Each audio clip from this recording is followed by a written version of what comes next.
I welcome everyone to Sri Radha Gopinath Temple. 40 years ago, Srila Prabhupada envisioned and established the largest program at that time in the history of his Krishna consciousness movement. And it was here in South Bombay. From March 25th to April 14th, for 11 days at Cross Maidan, Srila Prabhupada was lecturing, performing kirtan to an average of 20,000 people of Bombay every evening. And besides that, another 10,000 were coming in and out throughout the day, listening to classes and kirtans from other devotees.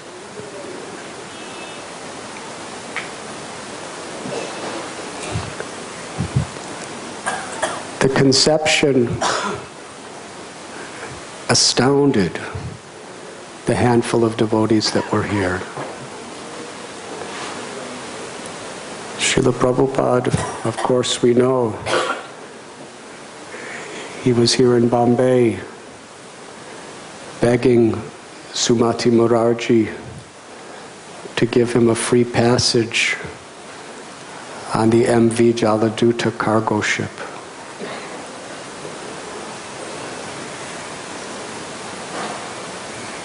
38 days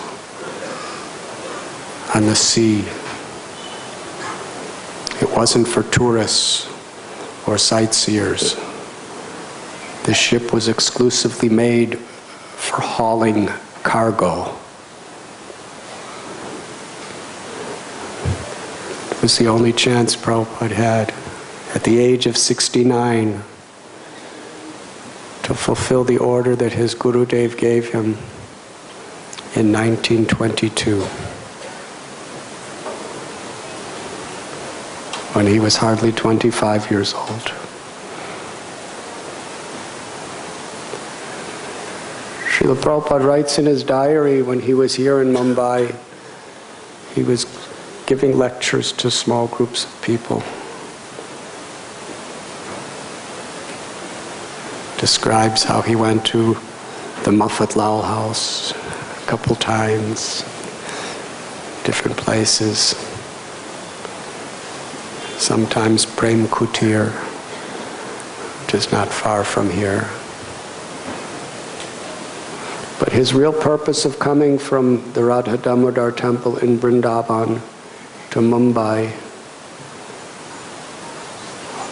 was to somehow or other convince this Vaishnavi lady to give him a chance to go to the West, to share Lord Chaitanya's message.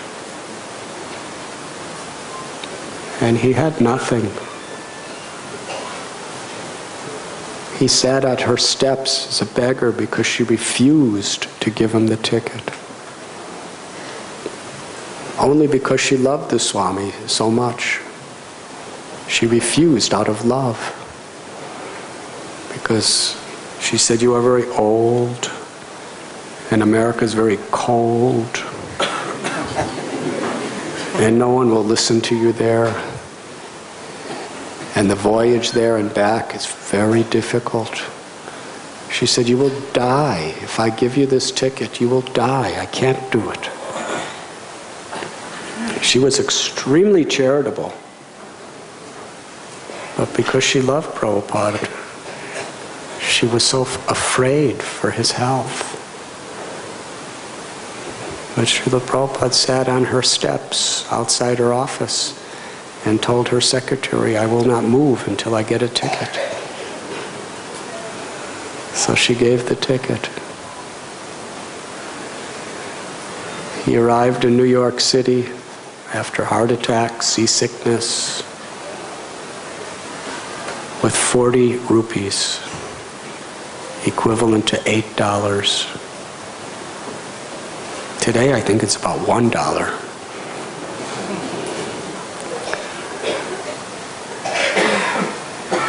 And he didn't know anyone. And he moved around from place to place, sometimes in Butler, Pennsylvania, sometimes the Bowery, sometimes the Lower East Side. And somehow or other, he was so determined, even when everything seemed like it was failing. He had a stroke, and nobody was really coming forward to help him at all. And in India, nobody thought it was possible, so nobody would help him from here, even his own godbrothers.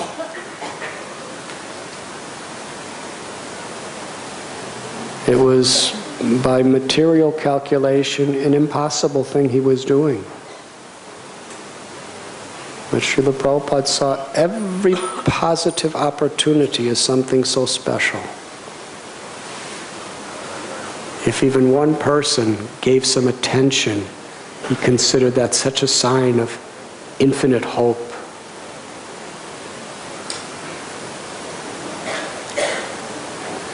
And because it seemed like everything was failing from a material perspective, Srila Prabhupada told that sometimes he would go to the docks, where the Jaladuta would go back and forth every few months.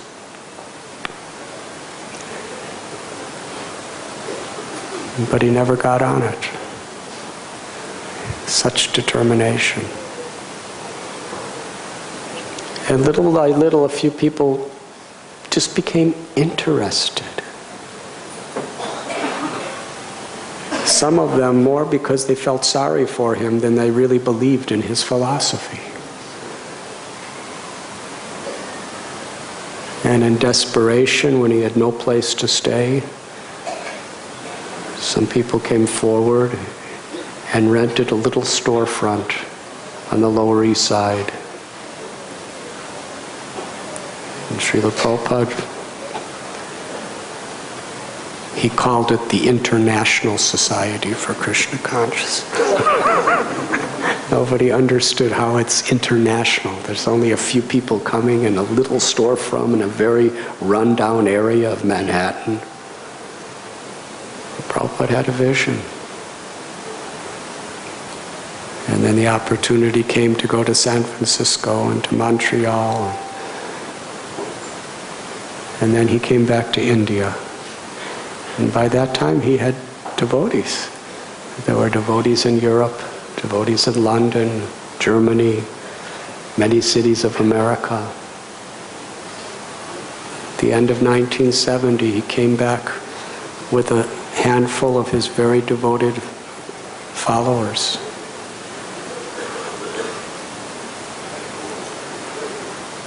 And he had a flat at the Akash Ganga building, close by to here. I think it was on Bulabai Desai Road.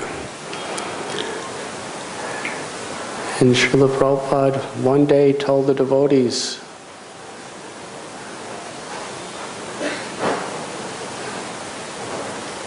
that we should have a gigantic tent called a pandal, where tens and thousands of people will come for kirtan and katha. And devotees had no money. They had hardly any supporters. And there were just a few of them who were totally inexperienced in getting anything done in India. Because in those days, getting anything done in India was totally different than getting it done in the West. A whole different culture of everything.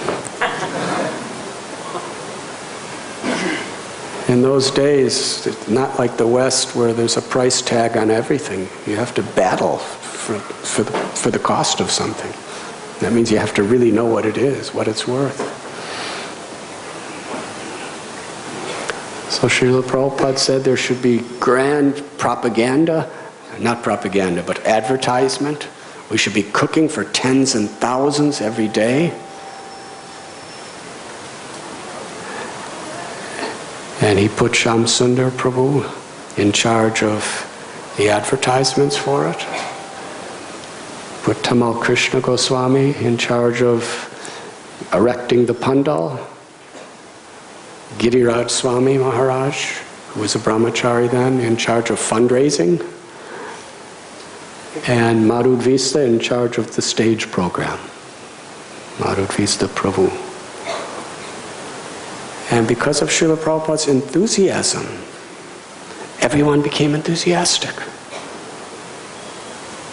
If anyone doubted that it could be done, Srila Prabhupada would say, impossible is a word in a fool's dictionary. That if Krishna wants it to happen, he can empower us to do anything. So can we imagine just a few foreigners who were all either the oldest ones were in their mid-20s. These were the very senior. This was the Varishta Vaishnavas in 1971. They were in their mid-20s. They were only devotees for 2-3 years at the most. This is 1971. And some of them were teenagers in a foreign place, and they had no funds and nothing. So Srila Prabhupada got them all excited. He called for all the people that they had connected with in Bombay to help. And among those people that they called, most people thought that this is impossible. They don't even have a temple. They're just living in a small little flat. There's just a few of them, and he wants to do this something that Bombay has never seen. In those days, it never happened before, something like that. So only a few people came. Ramchandra Chabriya, Sadhuji Whitlal, G.D. Somani, Kartikeya Mahadevya, and about 2 or 3 others. They were the only people of the city that wanted to help Prabhupada. But they loved him, and he loved them. And they were willing to help, and really willing to do whatever they could. And Giriraj Das Brahmachari at the time, he was going, office to office asking for donations. He asked Prabhupada, is there any way to force them to do it? And Prabhupada said, you cannot force Krishna consciousness, you have to inspire them. He said, you could also trick them.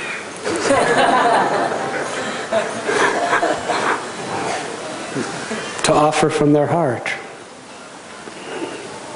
And Shamsundar Prabhu, how he did it, with no funds, with nothing, with no help, he was getting people to donate massive hoardings all over Bombay. Advertising. His Divine Grace A.C. Bhaktivedanta Swami Prabhupada and his European and American bhaktas at Cross Maidan for a Hare Krishna festival. And he was getting streamers made. He was just going wild, putting it everywhere. It was the whole city was talking about, what is this? It's everywhere. And it became so much the talk of Bombay that at one point in top of Victoria Station, they made a huge hoarding and just wrote Hare Krishna. And everyone knew exactly what it meant. They should go to Cross Maidan. And he got a gigantic helium balloon with streamers basically telling people, this is where it is, come. But still, the devotees never cooked for more than a few people at a time. And Prabhupada told that they didn't hire cooks. Devotees themselves had to cook for tens and thousands at the Pandal site. They never did this before. They had to manage it, everything. They had to fund everything. And he was telling them exactly, and every night they would come back and report to him, and he was specifically organizing every detail. And devotees felt so enlivened, so empowered just by his wish. And the first day of the Pandal, the first evening when Prabhupada came on stage, there was over 20,000 people. Hari Hari. And it was like this for 11 days. Prabhupada would give a morning class in Hindi, and then there would be kirtan throughout the day and prasad distribution. Some devotees would be on the stage. Yamuna Devi would be singing. Some of the leading devotees would speak a few things between kirtans and bhajans. People were streaming in and out. Those big book tables, back to Godhead tables. They didn't have that much, but whatever they had, they were offering to the world. And I remember 40 years ago, I was living right around this area. I was taking a Burmese Buddhist meditation course somewhere near Bhuleshwar. And I remember where I was. There was just about 12 people taking this course. And I was one of them. And I was just meditating. About 15 hours a day I would just meditate. Because there were 3 group meditations a day for an hour each, and then the rest of the day you just meditate as much as you want, and I just did it all day. And it was about, I think, 10 days. And I remember at night I would look out, because we all slept on the floor, in this really old little flat. And I remember looking out the veranda, and there were all these people just sleeping on the street, in the alleyway. And I remember seeing these gigantic Bombay rats just walking all over the place. And they'd be walking over people's faces, walking over their bodies, and they'd be sleeping. And every now and then I'd see someone wake up because the rat went across their face, and they just kind of went like this. And I went back to sleep. It's amazing how people can get accustomed to whatever their particular situation is. And I used to watch, and I was thinking, these people must be some kind of yogis. They're soundly sleeping with rats crawling over them. So I was very impressed by the people of Bombay, according to my own realizations. And after the course, 10 days of sitting like this, I wanted to just walk. So I had no shoes, I was barefoot, and I was walking. I don't know where I was walking, but I kept walking. In crowded streets. There wasn't many cars in those days. And the cars were either ambassadors or Fiats. Yes? 2 kinds of cars. I don't remember any other kind of car. And almost everyone was black. And then all kinds of black smoke was coming out of them. But there wasn't many. It was mostly people. And I was walking for several hours. I came to a stop sign or stoplight, and I stopped with crowds of people around. And I looked up, and there was this gigantic sign that Shyam Sundar Prabhu arranged that said, Hare Krishna Festival at Cross Maidan, with A.C. Bhaktivedanta Swami Prabhupada and his American and European bhaktas. I didn't even know what a bhakta was. And I had no idea who Krishna was. So it was some kind of spiritual festival, so I asked somebody, where is Cross Maidan? They said, it's just here. So I went, and that's where I discovered for the first time who Krishna was. And I spent the day there reading Krishna book, talking to some of the devotees. And then the evening came. And streams of people were coming in. And I remember Yamuna Devi was singing on the stage a little earlier, beautiful bhajans. And I was just sitting listening and reading and listening and reading. I had to give back, I just borrowed the book. Then the person from the book table came and took it back.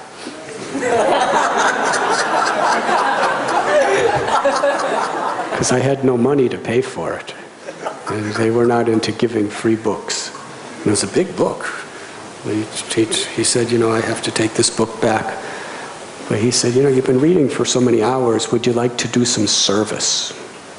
I said, yes, of course. And he brought me over to a table at the other end of the tent. And there was Giriraj Maharaj. And he was in charge of a Back to Godhead table. And he said people were stealing the Back to Godheads.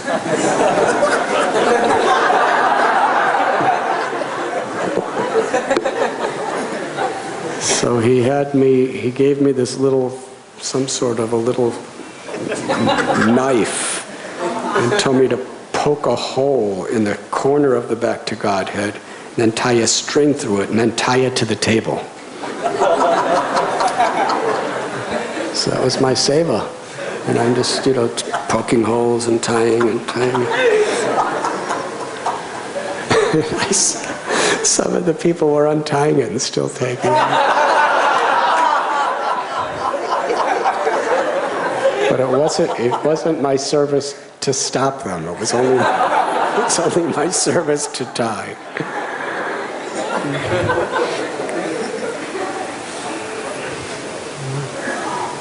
Then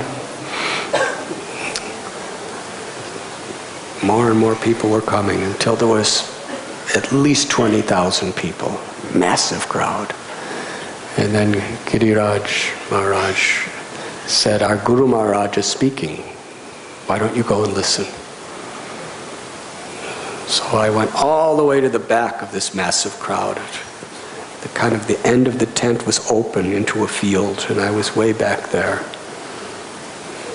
And devotees, there were maybe about 20 devotees on the stage. I was far away.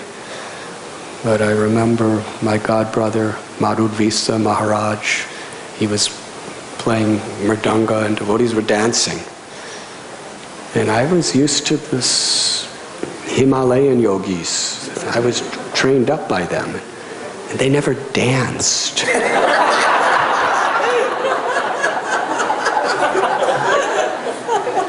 So I was thinking, why are they dancing? They're dressed like sadhus, but they're dancing. But I was not judgmental, I was just confused. But I remember as I was sitting there, I was thinking, I'm never going to dance.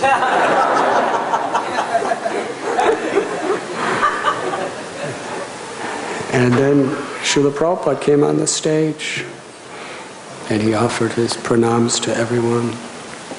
And then he sat on a beautiful red seat, like a Vyasasana, in the center of the stage. To our left of the stage was an altar with deities of Radha and Krishna there.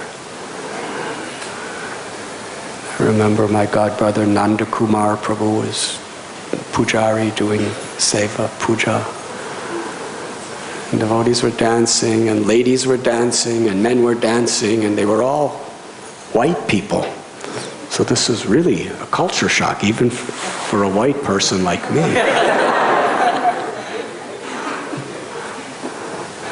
It was very special. And Prabhupada sat down, and the kirtan continued, and he was playing either a gong or kartals, I'm not sure, but the kirtan was going on. And I remember he was so effulgent, and he looked so graceful, and so humble, but I was so far I could hardly see him. And I was thinking in my heart, I wish I could get closer, because I'm so far away from seeing this great saint. But I was too shy to step in front of anybody else, and everyone was packed in by the thousands and thousands and thousands. And then I saw Prabhupada call over one devotee who was Guru Das Prabhu,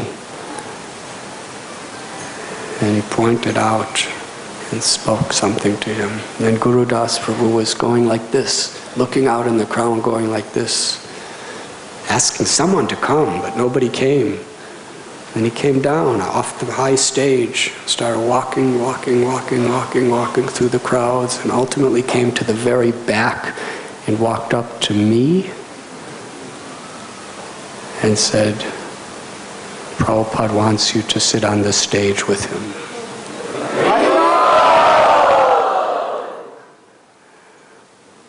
And I was very much accustomed to seeing supernatural things, living in the Himalayas. But this really shocked me. I said, how does he know me? And he didn't answer my question. He just took me grabbed my hand and pulled me. He was strong too, he pulled me. And I was like surrendered to destiny.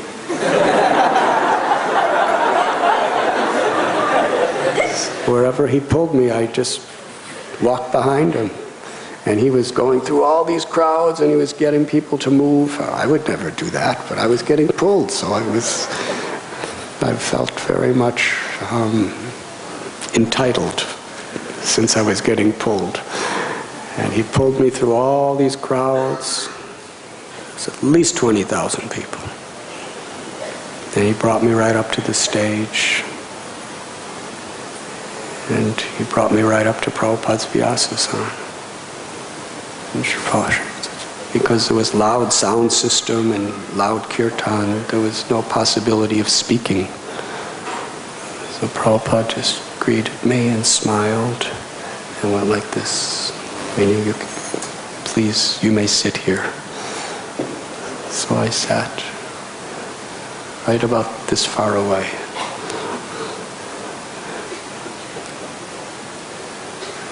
Then Srila Prabhupada led kirtan, and then he gave lecture.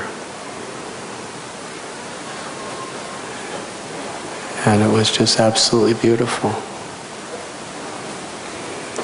And after the lecture and the kirtan, he stood up and he started to walk to the steps. In order to get off the stage, he walked right by me. And I went to touch his lotus feet, to collect dust, to put it on my head. But as soon as my hand was inches from his feet, one devotee shouted, "No one touches Prabhupada's feet." And I felt so ashamed that I did something wrong. And I really felt that I made a great offense. But Srila Prabhupada, I looked up at Prabhupada. So I was on my knees, he was standing up, and he smiled at me and said, "You may touch my feet." So I touched his feet, and I put the dust on my head, and I quickly looked over at the person who chastised.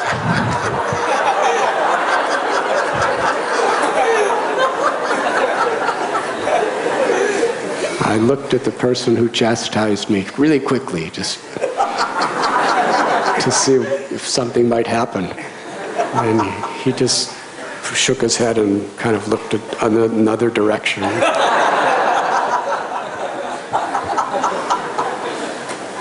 And then Srila Prabhupada said to me that you may come and sit up here with us every morning and every evening for our classes.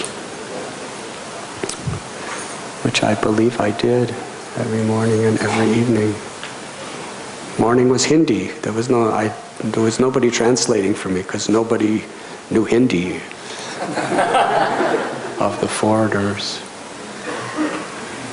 But just the vibration seemed to really purify and enlighten me. And just to be close to such a compassionate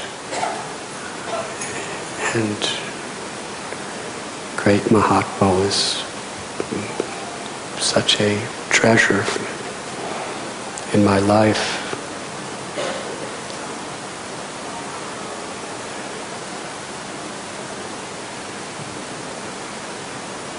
That was 40 years ago.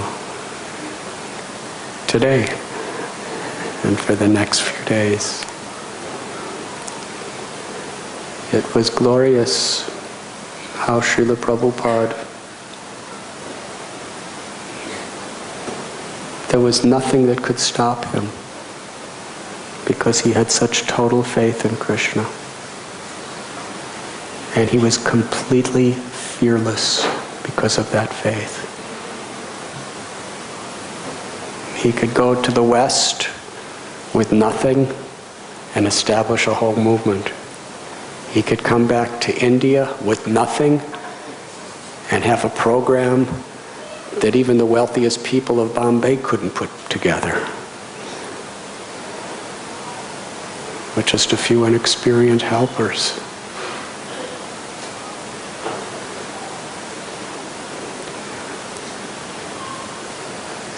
It was the power of Srila Prabhupada's love, the power of Srila Prabhupada's compassion. And that program established the Hare Krishna movement in a powerful way in India.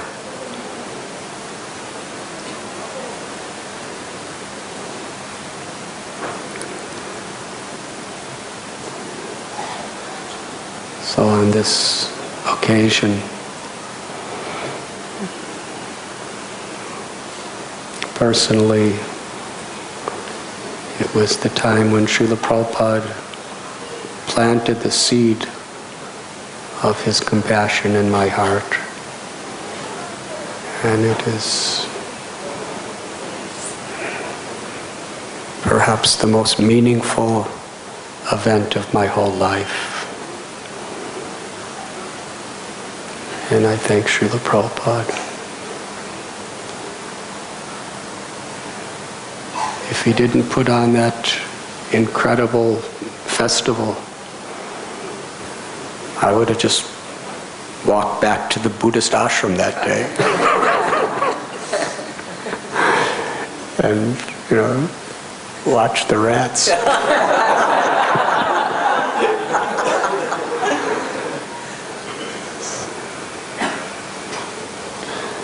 Srila Prabhupada ki jai.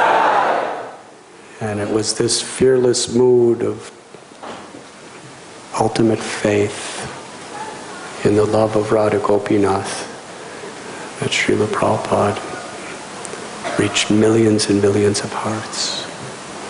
And I remember the last day of the Cross Maidan festival. Srila Prabhupada had beautiful white marble deities. There were two sets. One was Radha Ras Bihari and one was another.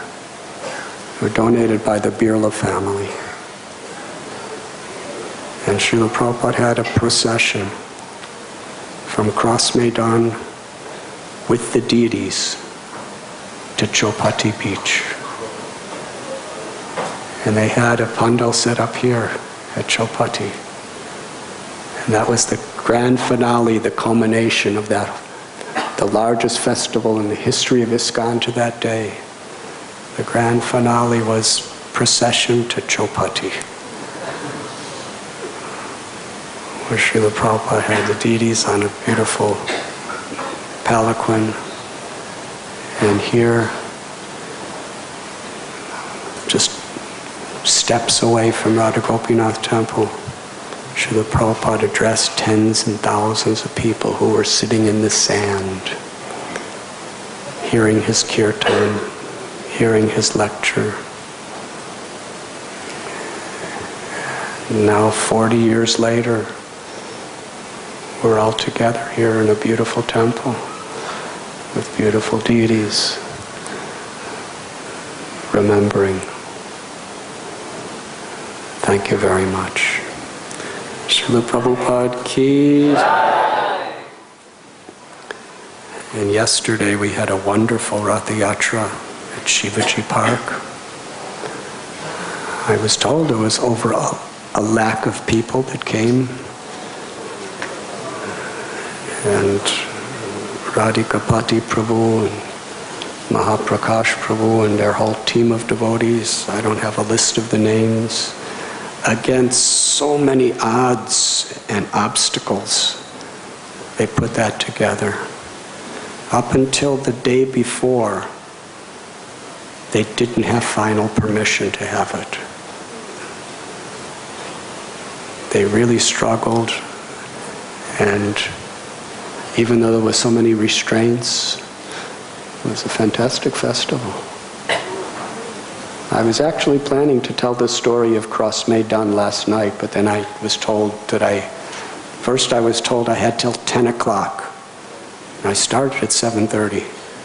Then 15 minutes later, I got a note that you have to end the kirtan and lecture by 8 o'clock. So everything I was about to say got all mixed up. But at least I could tell the story today. But those devotees who put on this program at Shivaji Park, they really were in the spirit of Srila Prabhupada and those original devotees at Cross Maidan. And I'm so proud of them, I'm so grateful. And in reciprocation to their love, surrender, and incredible devotion, I'm going to read the message that they have given. Are you ready? After the Ratha Yatra festival celebrated yesterday, there is a lot of trash left behind in the Shivaji Park ground. The organizers of the festival have requested if devotees can come and help in cleaning of the grounds after 4 p.m. today. Thank you all. So if you want to make special spiritual advancement today, following in the footsteps of Maharaj Prataparudra, who was sweeping trash, you can go and get Lord Chaitanya's special mercy. And I must go to Hyderabad to catch a flight, so thank you very much.